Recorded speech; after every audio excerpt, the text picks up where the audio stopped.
All right, let's move on to cricket action. Proteas Women batter Laura Wolvaardt says that they are in a fortunate position to be within a shot of qualifying for the semifinals of the 2023 Women's T20 World Cup. South Africa just need to defeat Bangladesh tonight at Newlands in the final pool stage game to book a last four spot. I think a lot of us feel really fortunate to be in this position and to be able to still have a chance to qualify for semi-finals.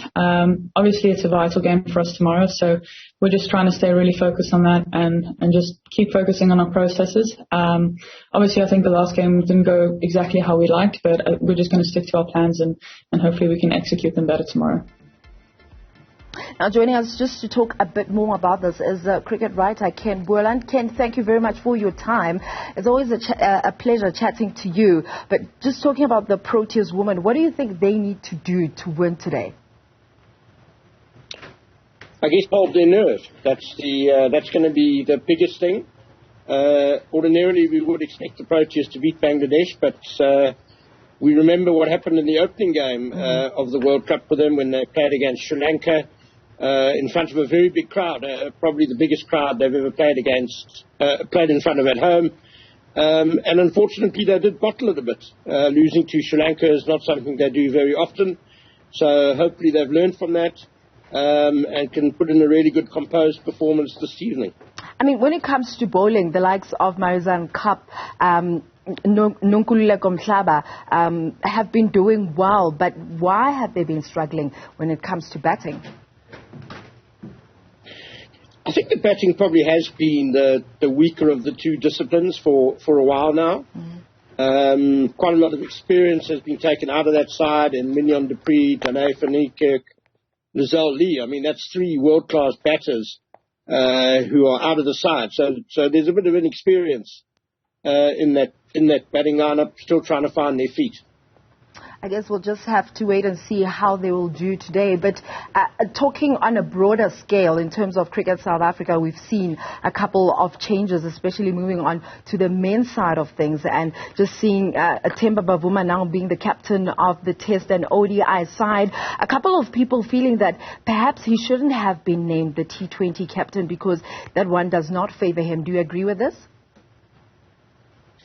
Yeah, I think, interestingly enough, if we go back to when that decision was made, it was actually Graham Smith, who was then Director of Cricket, and made Bavuma T20 and ODI captain and Dean Elgar the Test captain.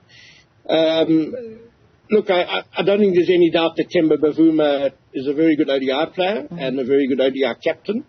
And I guess they were kind of hoping that would rub off on his T20 form. He did a few years ago make a match-winning 100 in a T20 final with the Wanderers. So he does have some pedigree in that format, but unfortunately the form has dropped off in T20. I don't think it's clearly not his best format. So in a way they've done the right thing. I guess it must have been quite painful to amputate the T20 captaincy from Themba, but I'm sure he'll be absolutely delighted to have the Test captaincy. And how do you think then Dean fared when it came to being the captain of Test? No, I think he'll do very, very well. I mean, Themba's a natural leader. He's shown that in all the teams he's captained. I think he's done a pretty good job in the ODI side. The players certainly respect him. I think, not that Dean Elgar has done a bad job. I mean, he's put us into contention to make the World Test Championship final, but I think with new coaches coming in, a new vision, they wanted a fresh start and a fresh voice as captain. Unfortunately, Dean Elgar's runs have dried up a bit, and we need him as a senior batsman really contributing at the top of the order. So maybe without the captaincy, he can really refine his best batting form as well. So I think it's a fresh new direction that the Proteas Test team is going in, and it's going to be exciting. Do you think Themba is able, in terms of just looking the experience as a whole, he's able to handle the pressure of being a captain and a player? I think he thrives on it. I think he's one of those guys who genuinely really enjoys being captain. A guy like a Faf du Plessis, who it comes to very naturally, a Graham Smith, These guys are just natural leaders, and I think Temba is kind of at his best when he has that responsibility. He's been a captain many times before at domestic level for the Lions. I don't think there's any problems with Temba taking over the captaincy. Perhaps also with Cricket South Africa, naming him captain of the Test and ODI, they sending out a statement to say that they're backing him fully? Yeah, I think Cricket South Africa have always backed him. It's no shame for him that T20 is maybe not quite his format. There are a lot of really, really good cricketers. Arguably the best batsman in the world, Stephen Smith, is not exactly a certainty for Australia's T20 team. So there's no shame in it. I think they've made the right decision. And it allows Temba to really concentrate on ODIs. Obviously, there's a World Cup, 50-over World Cup coming up this year, which is going to be vital. Test cricket is still the pinnacle of the game. So it's freeing Temba up, I think, to concentrate on two formats that he's really, really good at. I mean, just thinking about the coaching, someone like Jeffrey Tonyana, do you think perhaps he's being overlooked? I mean, we know that he's basically won almost everything when it comes to domestic cricket.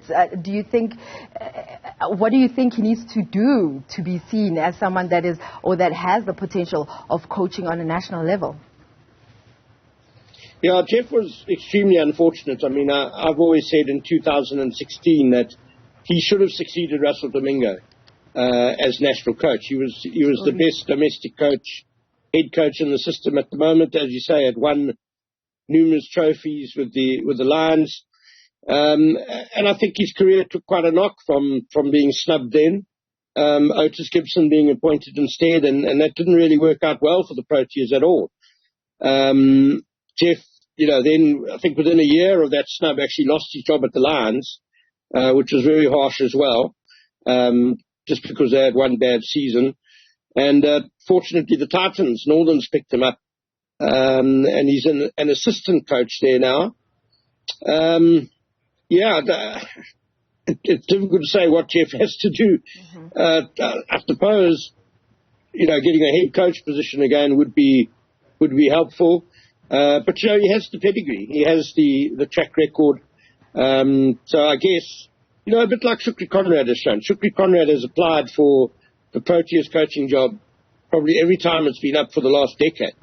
So his patience has finally been rewarded, and hopefully Jeff Toyana's will be as well one day. Well, I guess we'll just have to wait and see with regards to that. But Ken, let me thank you very much for your time. We're also hoping that there's positive results when it comes to the Proteas Women.